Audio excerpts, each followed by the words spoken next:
For this sample problem, pinapahanap sa atin yung x, y, and z coordinates of point A if yung force F daw dito sa figure natin is equivalent to this, yung three components niya along the x, y, and z. No? So you have 350i sa x yan, 250j sa y naman, tsaka 450k or yung component niya sa z, and Newton naman yung unit niya. And yung cable natin, yung dimension ng cable natin is 9 meters. So yung pinapahanap sa atin ng x, y, and z, actually yun lang yung equivalent ng components na to, yung 350, 250, and 450 in terms of meters.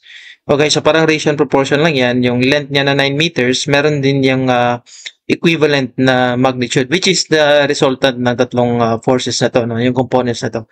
So, para makakuha natin yung equivalent ng 9, gagawin lang natin dyan, i-square lang natin yung tatlong to. Kasi parang Pythagorean theorem lang yung i-apply natin dyan. No?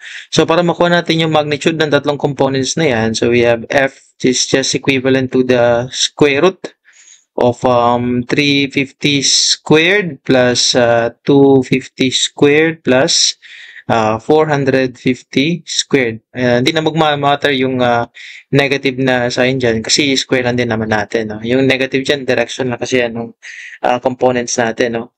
Noting of course na ito yung positive na x natin, ito yung positive na y, and ito yung positive na z. So we have the square root of 350 squared plus 250 squared plus 450 squared. So that's equivalent to 622.5.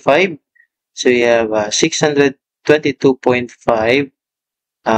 Newton. So ito yung magiging magnitude niya. No? Ang next na gagawin natin, kukunin natin kung ano yung portion para sa x, tsaka sa y, tsaka sa z. No? Gamit yung mga components na nandito, tsaka yung nakuha natin na magnitude. For I, ito yung magiging portion niya. No? We have 350 divided by 622.5. Sa j naman, ito yung magiging portion niya. That's 250 divided by 622.5k. That's 450 divided by, ayusin na natin yung pagkasulat ng 0. That's 62.5. Then dito sa calculator natin, solve natin yung mga portion ng components na yan. First, we have 350 divided by 622.5. That's 0.5622. And then we have pangalawa, we have 250 divided by 622.5. That's 0.4016. And then last one, 450 divided by 622.5. That's 0.7229. So ito ngayon yung portion para sa I, para sa J, tsaka para sa K. So saan natin gagamitin to? Of course, para makuha natin naman yung equivalent, no? Doon naman sa dimension. So, kinuha natin yung galing sa force, papunta doon naman sa dimension. So, para sa I, equivalent lang yan is we have 0.5622 of 9 meters. Ito naman sa kabila, we have 0.4016, parang ratio and proportion lang din, no? Times 9 meters. And then we have 0.7229 times 9 meters. So, dito tayo sa calculator ulit para makuha natin yung mga equivalent na values nito. So, we have 0.5622 times 9. That's 5.06 meters na ngayon, no? And then we have 0.4016 times 9. That's 3.62 or 3.61 pala. Kasi 4 naman yan, no? And then we have 0.7229 times 9.